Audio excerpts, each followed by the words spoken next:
Halo semuanya, gimana kabar kalian cuy? Kembali lagi bersama gua, Adol, di sini di tempat yang penuh teka-teki dan sangat dirahasiakan. Kali ini gua akan membahas alur cerita film Pengabdi Setan 2 Komunion yang merupakan kelanjutan dari film Pengabdi Setan pertama yang rilis pada tahun 2017. Film ini resmi dirilis di bioskop pada 4 Agustus 2022.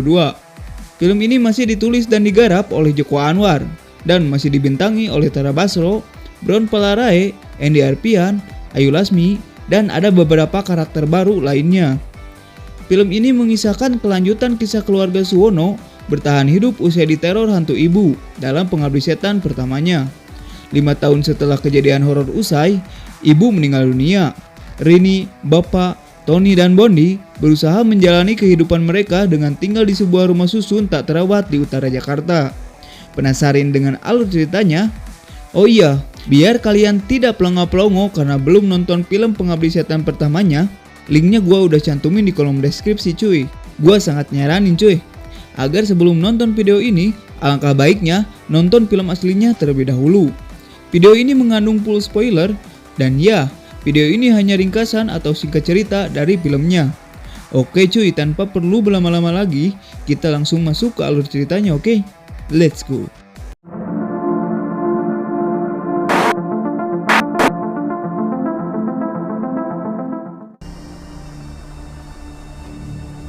Film diawali sedikit flashback pada tahun 1955, tepatnya pada 17 April 1955. Di sini Budiman muda yang masih aktif di pekerjaannya sebagai wartawan, ia sedang dibawa oleh 4 orang misterius ke suatu tempat. Menculik wartawan itu hukumannya berat. Selama di perjalanan, ada seorang yang duduk tepat di samping pengemudi, terus saja memperhatikan Budiman dengan wajah tertutup kain. Saya pernah lihat kamu di mana ya? Dan setelah perjalanan panjang, akhirnya mereka pun tiba di Lembang, Jawa Barat, yang menuju ke tempat Observatorium Bosca. Sesampainya di sana, ia disambut oleh temannya yaitu Komandan Polisi Mayor Heru Kusuma. Ini orangnya. Setelah itu, Budiman disuruh masuk oleh Heru ke dalam gedung observatorium. Nah, setelah masuk ke dalam, ia dikejutkan dengan beberapa pocong yang sedang bersujud. Pocong itu ditemukan oleh petugas kebersihan di pagi hari, dan puluhan pocong tersebut bersujud ke sebuah foto ibu yang bernama Raminom. Lalu Budiman pun memotret dan mengambil beberapa gambar pocong bersujud tersebut.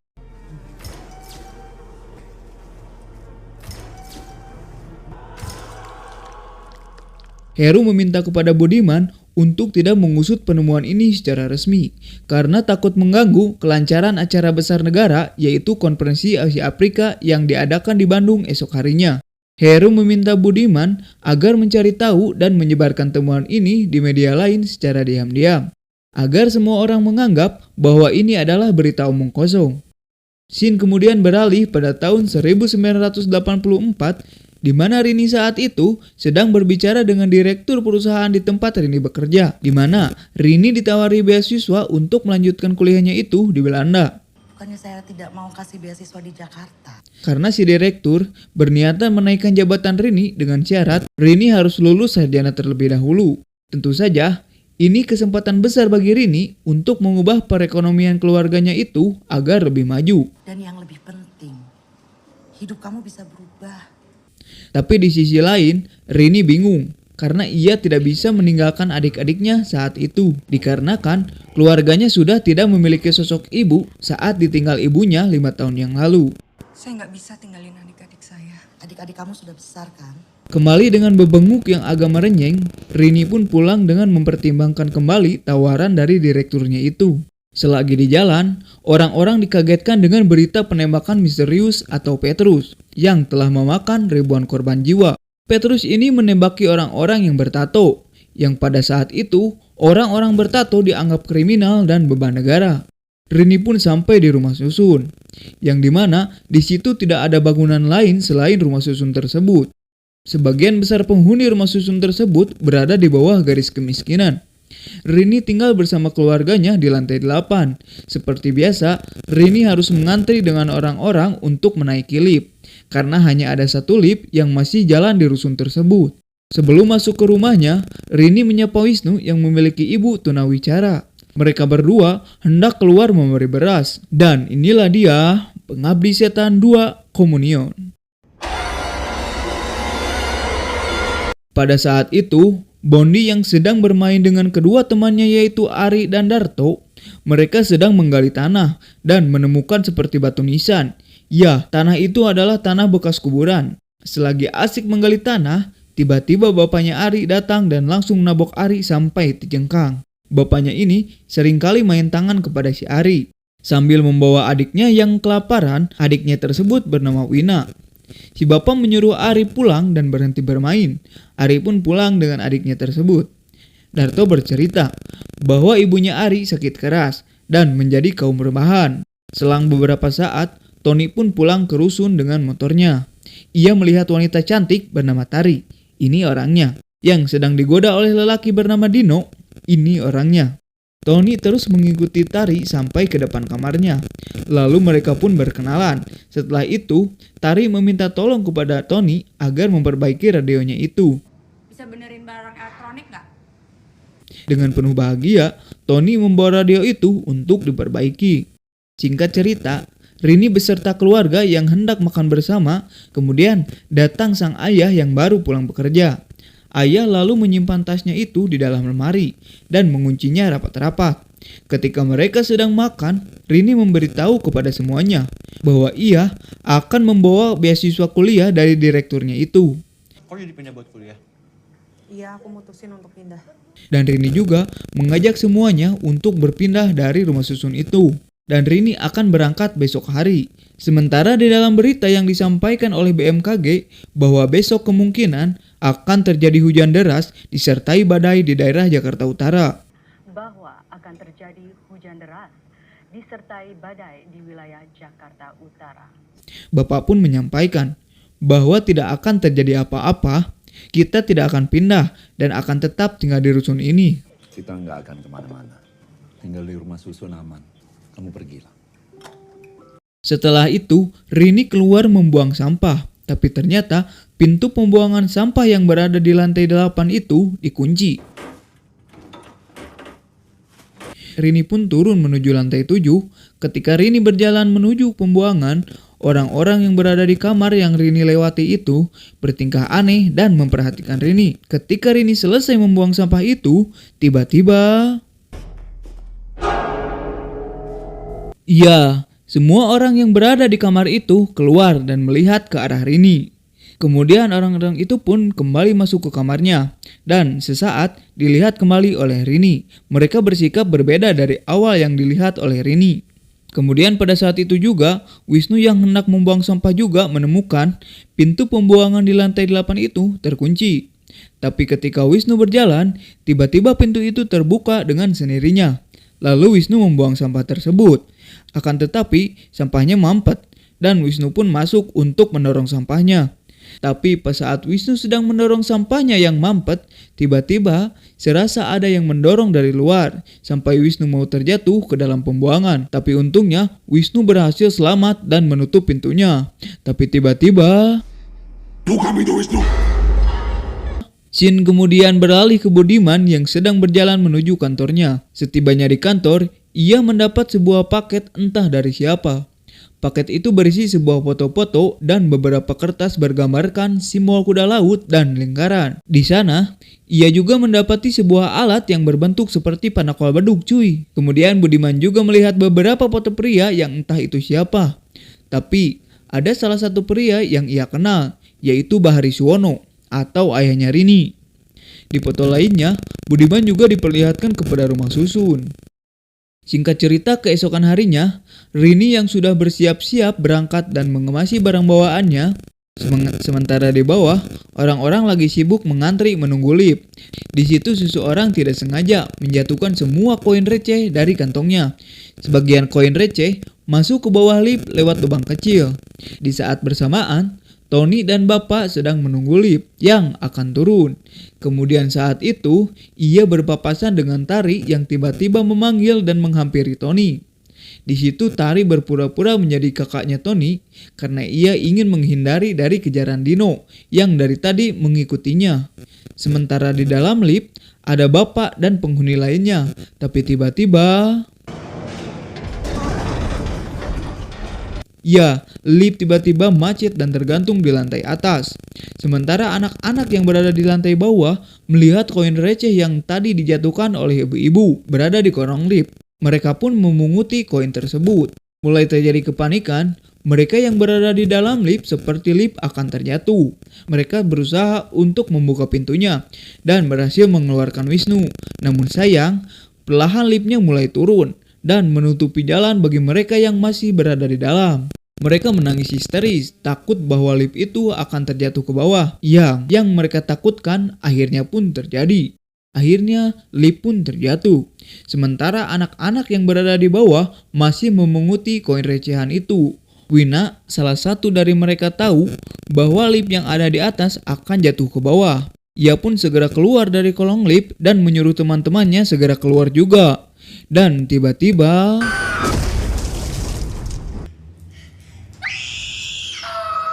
karena kondisi yang sudah memasuki malam hari dan dibarengi dengan hujan lebat, maka korban kecelakaan lift tadi akan dikuburkan keesokan harinya.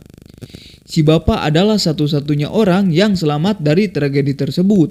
Di situ Rini merasa kasihan kepada Wisnu dan ingin membantunya, karena ia harus mengurus mayat ibunya sendirian. Ya, ibunya menjadi salah satu korban dari tragedi tersebut. Sementara Budiman sedang menunggu mobil yang menuju ke kawasan rusun. Tapi saat itu, tidak ada satupun mobil yang mau mengantar Budiman ke rusun tersebut. Terdengar kabar bahwa di daerah rusun tersebut sudah terendam banjir. Budiman sendiri sudah tahu bahwa akan ada tragedi lebih besar lagi yang terjadi di rusun tersebut. Budiman juga sudah membekali dengan perlengkapan tempur yang ia bawa dalam tasnya. Sementara itu, Tony kembali ke kamar Tari, bermaksud ingin mengembalikan radio yang sudah ia perbaiki. Berharap Tony bisa mendapatkan jalan untuk mendekati Tari, namun sayang ia cuma digosting oleh si Tari. Untuk sekedar menemani malam itu, Tari mendengarkan radio, terdengar beberapa orang menelepon hanya untuk mengirimkan salam. Dan buat teman-teman di SMA 10, salam manis. Namun tiba-tiba ada penelpon bernama Tari. Namun di dalam telepon itu, ia malah meminta tolong. Dia mengatakan kesakitan karena berada di dalam kuburan yang sangat sempit dan tidak bisa bergerak. Dan tubuhnya pun mulai dikerumuni belatung. Dan tiba-tiba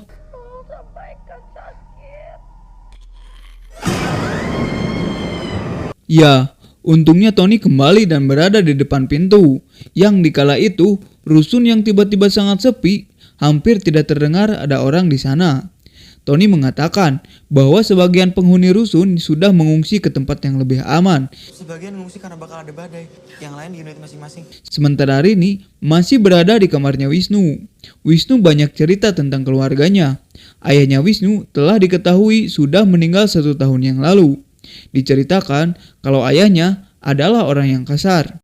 Tak jarang, Wisnu sama ibunya selalu ketakutan, dan terkadang mereka menggunakan bahasa isyarat untuk berkomunikasi. Wisnu lalu menunjukkan sebuah buku yang ia dapatkan dari ayahnya terdahulu. Tas itu tak pernah dibuka, namun setelah Wisnu membukanya, hanya berisi buku itu saja. Buku tersebut berisi tata cara menggunakan bahasa isyarat. Di sisi lain, Bondi, Ari, dan Darto sedang berada di tempatnya Ari. Dia menemani Ari yang ternyata ayahnya menjadi salah satu korban yang tewas. Dan tiba-tiba itu bukan suara ibu, suaranya dari pintu. iya, di saat lampunya mati lalu terdengar ada suara perempuan. Ari mengira bahwa itu adalah suara ibu, tapi Wina mengatakan bahwa itu bukan suara ibu. Dan disinilah awal mula rusun itu mencekam dan menakutkan. Tony yang baru pulang dari tempatnya Tari, di sana ia malah bertemu dengan Pak Ustadz. Pak Ustadz adalah sesepuh di rusun itu. Ia meminta Tony untuk menemaninya melihat kamar para korban untuk memastikan semuanya aman terkendali. Walaupun sebenarnya Tony borangan dan takut untuk menemani Pak Ustadz, setelah beberapa kamar diperiksa dan ingin menuju ke kamar lainnya, Tiba-tiba Pak Ustadz encok, pegalinu, dan nyeri cangkeng cuy. Dan untuk mempersingkat pengecekan, Pak Ustadz membagi tugas dengan Tony. Pak Ustadz yang akan mengecek di lantai bawah, sementara Tony disuruh untuk mengecek di lantai atas. Pada saat itu, si Tony benar-benar sial cuy. Mau gak mau, ia harus menuruti perintah Pak Ustadz. Dan dia hanya menggunakan korek api sebagai sumber penerangannya. Antara Tony, Bondi, dan Rini, mereka saling terpisah. Bondi masih bersama Ari dan Darto. Mereka pun keheranan karena tiba-tiba rusun menjadi sangat sepi. Hampir tidak ada orang lain selain mereka. Untuk memastikan rusun masih ada penghuninya, mereka bertiga mengetuk kamar satu persatu untuk mengecek penghuninya. Dan sampai mereka menemukan ada satu kamar yang tidak terkunci dan tidak ada penghuninya. Ternyata itu adalah tempatnya Pak RT. Di salah satu ruangan kerja Pak RT, mereka menemukan foto-foto sejarah dari rusun tersebut. Dan di sini mereka mengetahui bahwa ternyata rusun ini dibangun di atas tanah bekas kuburan. Dan ada juga foto lainnya di mana di sana menunjukkan di tanggal yang sama yaitu 17 April namun dengan tahun yang berbeda-beda. Perbedaan tahun di antara foto satu dengan yang lainnya jatuh di setiap 29 tahun sekali. Hari ini tanggal 16 April 1984 dan tengah malam nanti tanggal 17 April tepat 29 tahun. Mereka menyimpulkan dan meyakini kalau nanti pas tanggal 17 akan terjadi sesuatu di rusun ini, seperti petunjuk yang ada di foto-foto tersebut. Tony masih memeriksa ke tiap-tiap kamar para korban. Dan tibalah Tony di lantai 13 dan hanya menggunakan korek api saja sebagai penerangannya. Tony masuk bermaksud ingin menutup jendela yang terbuka dari kamar tersebut, tapi tiba-tiba Tony yang berhasil menutup jendela, tadinya ia mau keluar dari kamar tersebut. Namun ia melihat tetesan air hujan menetes dan mengenai ke kepala si mayat itu. Maksud hati, ia ingin menggeser kepalanya. Dan tiba-tiba di luar, Tony bertemu dengan Dino. Lalu Dino meminta bantuan kepada Tony untuk mengambilkan sebuah garpu yang terjatuh di ruangan sebelah. Permintaan Dino yang agak sedikit konyol karena sebuah garpu saja. Ia ketakutan bahwa jika garpu itu hilang, maka ia akan dimarahi habis-habisan oleh ibunya. Kala itu, Dino harus membuat repot Tony untuk memasuki ruangan sebelah dengan lubang kecil yang Dino congkel. Tapi justru di ruangan itu, Tony menemukan ada sebuah foto album yang terlihat kalau foto itu seperti mendiang ibunya. Tony pun lalu membawa album fotonya dan segera keluar dari sana. Tari yang sendirian di dalam kamar, di tengah ketakutannya, untung saja kebetulan ada Pak Ustadz. Tari menceritakan kepada Pak Ustadz apa yang dialaminya barusan. Ia yang tadi melihat ada pocong, Pak Ustadz menyarankan kepada Tari, jika ia sedang berada di dalam ketakutan, lebih baik ia sholat dan berdoa meminta perlindungan kepada Allah Subhanahu wa Ta'ala. Pak Ustadz yang tidak bisa berlama-lama di sana dan harus mengecek beberapa kamar lagi, akhirnya Pak Ustadz pun pamit. Tari lalu mengambil air wudhu dan tiba-tiba di tengah Tari melakukan sholat, gangguan itu semakin kuat. Ia yang diselimuti rasa ketakutan dan ia pun tidak khusyuk akan sholatnya. Dan tiba-tiba di sini Tony menang banyak cuy. Ia datang dengan tepat waktu. Di sisi lain, Wina mendengar suara dari luar seperti yang melempar benda ke keramik. Ia lalu melihat ada 3 orang perempuan di depannya dan tiba-tiba ia pun lari kembali ke kamarnya. Namun saat itu pintu kamarnya terkunci. Saat itu juga Wina melihat sosok ibunya berjalan menuju ke arah lift. Dengan seketika lift yang berada tepat di belakang Wina pun terbuka dengan sendirinya. Ia pun masuk ke dalam lift tersebut. Dan tiba-tiba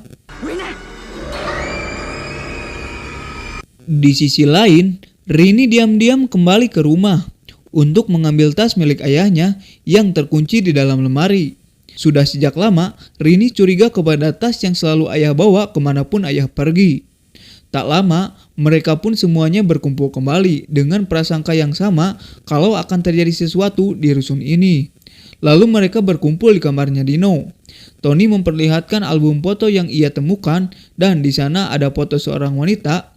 Awalnya Rini menganggap bahwa itu adalah foto mendiang ibunya, karena mendiang ibunya dulu pernah berpakaian seperti itu. Namun Tony membantahnya. Dari foto tersebut tertulis ada sebuah nama yaitu Raminom. Tony yakin bahwa itu adalah nama wanita yang berada di foto tersebut. Dan di sini Rini yang membawa koper milik ayahnya itu lalu membukanya. Hanya ingin tahu apa isi yang ada di dalam koper tersebut. Dan betapa terkejutnya mereka ketika melihat isi koper tersebut adalah beberapa potongan jari manusia. Mereka kemudian berlari untuk keluar dari rusun. Namun Rini dan Tony tidak ingin meninggalkan Bondi, adiknya itu yang masih belum diketahui di mana keberadaannya. Sementara Dino dan Tari tetap melanjutkan perjalanannya keluar. Di sisi lain, Bondi, Ari, dan Darto yang masih mencari para penghuni rusun hingga mereka kembali memasuki ke salah satu kamar yang tidak terkunci. Di sana Bondi melihat ada anak kecil yang sedang duduk di sebuah kursi. Ia sangat terkaget karena itu adalah adiknya Ian, yang dimana Ian adalah anak dari titisan setan Durjana yang terkutuk. Tak lama, Rini, Tony, dan Wisnu datang. Mereka pun kaget melihat Ian yang berada di sana. Mendekati malam, mayat yang sudah dikapani itu kini bisa bergerak dengan sendirinya. Wisnu yang bisa berbicara dengan bahasa isyarat, di sini ia mencoba berkomunikasi dengan Ian. Namun Rini malah membawa Ian, meski bagaimanapun Ian tetap adiknya. Tari dan Dino yang kini terjebak dan tidak bisa lewat, mereka tidak bisa melewati genangan air tersebut. Karena genangan air itu sudah dialiri dengan listrik. Tapi Dino tetap memaksa dan tetap melewatinya. Tari sendiri memilih untuk kembali. Dino yang tidak bisa meneruskan akhirnya ia pun kembali. Di saat ia mau naik ke lantai atas, tiba-tiba... Siapa lu? Ya, ia melihat sosok Raminom di hadapannya.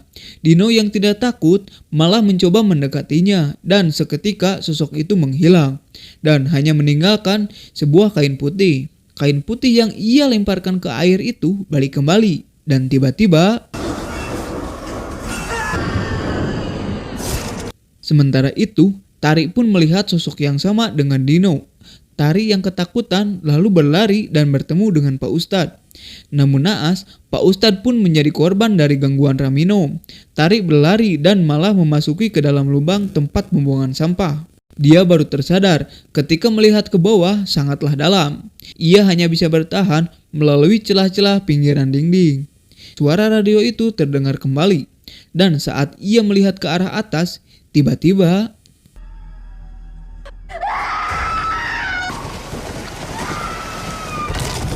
Ketika Rini dan yang lainnya mau pergi keluar dari rusun, namun di sana ia bertemu dengan ayahnya.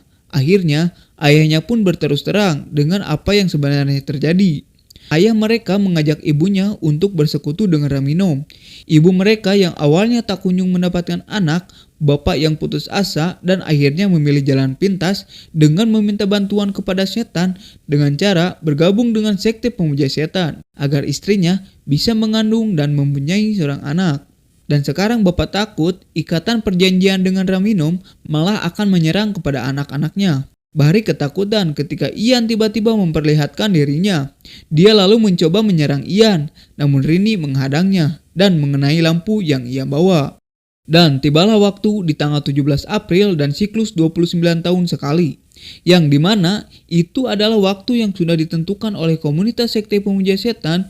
Mereka yang dibawa ke salah satu ruangan, di mana di sana sudah berkumpul para sekte pemuja setan yang sedang melakukan upacara sekte. Rini yang setengah tersadar melihat Ian yang sedang berkomunikasi dengan para pengabdi setan menggunakan bahasa isyarat.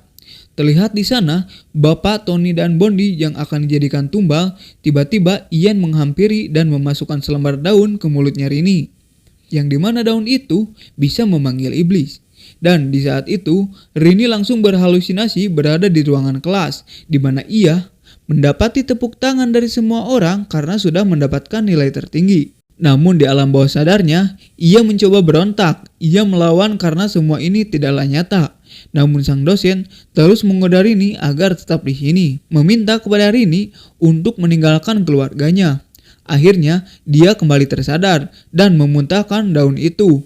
Sedikit informasi, tujuan si iblis yang menjelma menjadi Ian dan memasukkan daun kepada mulut Rini bermaksud agar Raminom bisa mendapatkan tubuh baru, yaitu menggunakan tubuhnya Rini. Salah satu jalan agar Raminom bisa masuk menggunakan tubuhnya Rini yaitu harus memakan daun tersebut. Tapi untung saja di sini Rini masih bisa melawan. Ritual masih berlangsung. Kini Bapak akan menjadi korban pertama dalam upacara tersebut.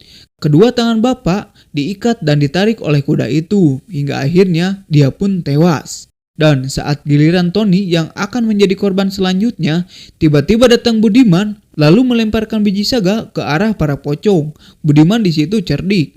Ia melemparkan biji saga dengan sangat keras agar saat si pocong loncat dan menginjak biji saga itu, maka si pocong akan terpleset dan terjatuh. Raminom yang murka menyerang balik kepada Budiman. Lalu Budiman mengeluarkan sebuah alat yang disebut pir kesedihan yang ia dapatkan dari paket yang dikirim ke kantornya beberapa waktu lalu. Raminom yang melihat pir kesedihan, ia begitu sangat trauma dan sangat ketakutan. Lalu Raminom pun pergi, menghindar dan menjauh. Ian yang kini kembali memerintah para pengabdi setan untuk menyerang. Tapi saat itu Wisnu mencoba menghentikannya. Di sini Wisnu menggunakan keahliannya yang bisa berkomunikasi dengan bahasa isyarat. Dan akhirnya mereka pun selamat dari tragedi yang menakutkan itu. Rini kemudian bertanya kepada Wisnu, mengapa ia bisa berkomunikasi dengan para pengabdi setan? Wisnu belajar dari buku peninggalan ayahnya dan di dalam buku itu juga ada Ian yang disebutkan. Saat Budiman pergi dari rumah susun bersama Rini dan adik-adiknya, Budiman sempat mengatakan bahwa akan adanya sebuah rencana jahat yang lebih besar lagi. Tapi bisa jadi mungkin ada peperangan antara manusia dengan Chongling. Apalagi kita tahu bahwa Raminom belum mati. Di akhir film, kita diperlihatkan kepada Batara bersama Darmina. Dari perbincangan Batara dan Darmina, kalau apa yang terjadi di rumah susun semalam itu adalah bagian dari rencana mereka. Tamat. Oke, itulah alur cerita film Pengabdi Setan 2 Komunion. Semoga kalian terhibur dengan alur cerita yang saya bawakan. Mohon maaf jika ada kesalahan dalam pengucapan dan yang lainnya. Pesan yang dapat kita ambil adalah jangan mau berteman dengan Raminom karena dia jahat. Oke, terima kasih yang sudah menonton video saya. Jangan lupa subscribe, like, dan komen. See you on the next video. Bye-bye.